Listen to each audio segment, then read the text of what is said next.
Erev Tov Rabotai, we are continuing with our Mishna Yomi, Masechet Beitzah. We are up to Perik Hey Mishnah Aleph. Today's Mishnayot should be Leilun Nishmat Neria ben Svetlana, Aranbayev, and Didiyahu ben Burcha Israelov, Menuchatam beGan Eden, Amen, and Avdi ben Chaim Lechaim for the Refuah Shenemav, Bacha bat Esther, and Daniel Shalom ben Rosa betoch Shah Chorei Israel. It is rabbinically forbidden to expend effort on Shabbat and Yom Tov for something that will not be needed until a later day, what we call tircha shelo letzorech, because it detracts from the restful quality of the day. In some cases, though, the sages permitted making some degree of effort in order to prevent a financial loss. The Mishnah begins, Mashilin perot derech aruba biyom tov. We may throw produce that is on a roof, having been left there to dry, to a skylight on Yom Tov, in order to protect it from rain that is about to fall. Although this requires some effort, it is permitted in order to prevent the produce from being damaged by the rain. Now the Rav explains throwing even a large amount of produce to a skylight takes a little effort because the produce needs only to be moved to the skylight and then dropped. However, it is forbidden to throw the produce to a window in a wall next to the roof because one would then have to lift the produce to the window, which requires considerable effort. Avalo b'Shabbat, the Mishnah says, however, we may not throw produce through a skylight on Shabbat because the prohibition against activities requiring effort is stricter on Shabbat. Now the Mishnah's cases where the person intended only to protect the produce so that it can be eaten on another day. If he intended to eat it that day, throwing it through the skylight would be permitted even on Shabbat. Now the Mishnah lists some activities that are permitted even on Shabbat. Umchasim perot b'chelim mipnei adelef. We may cover produce with cloths to protect it from rainwater dripping from the roof. V'chen kadeyayin v'chadei shemen, and we may also cover pitchers of wine and pitchers of oil to protect them from dripping rainwater. V'notnin kli tachat adelef, and we may put a vessel under dripping water to catch the water so that it will not damage the house. B'Shabbat, these activities are allowed even on Shabbat in order to prevent financial loss because they require almost no effort. And that is on a Mishnah Aleph. Mishnah Bet now lists three categories of activities that are rabbinically prohibited on Shabbat and Yom Tov.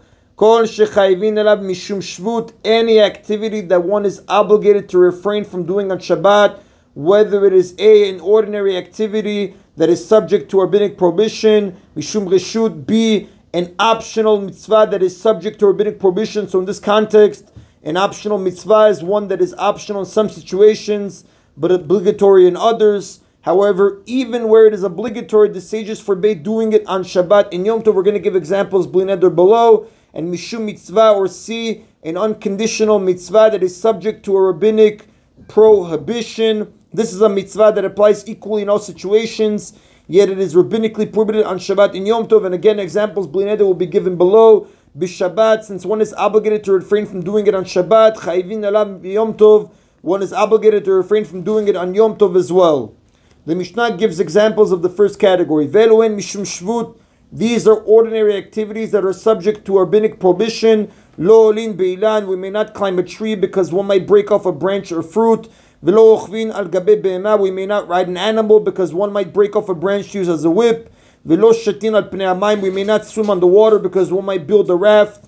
V'lo mitapechin, v'lo misapekin, v'lo mirakedin, and we may not clap hands, slap thighs, or dance because these actions are often accompanied by music, so they might lead to repairing a musical instrument.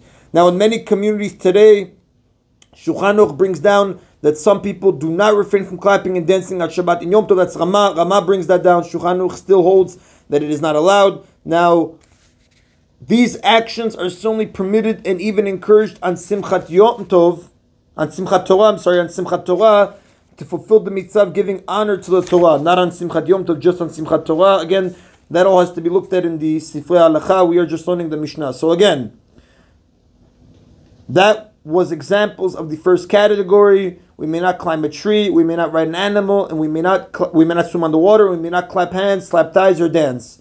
Examples of the second category. Ve'eluhen mishum reshut, these are optional mitzvot that are subject to a rabbinic prohibition. Lo danin, v'lo mekadishin, v'lo choltzin, v'lo miyabimin.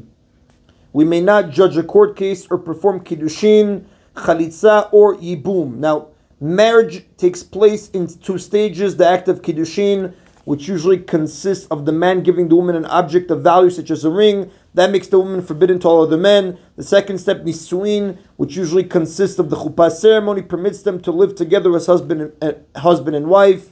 And Yibum, the commentators explain, if a married man dies without children, his brother is required to marry the widow. This marriage is called Yibum. If the brother or widow refuses to marry, they perform the ceremony of Chalitza. The widow removes the brother's shoes, spits on the ground before him, and makes a certain declaration. She is then free to marry anyone else. As mentioned earlier, the Mishnah refers to these mitzvot as optional because in some situations they are voluntary rather than obligatory. Serving as a judge is obligatory only when a superior judge is not available. A man must marry only if he does not already have a wife and children. And the brother of a deceased childless husband must do Yibum Chalitza only if there is no other brother to do so. And examples of the third category, the Mishnah says, Ve'elohen mishum mitzvah.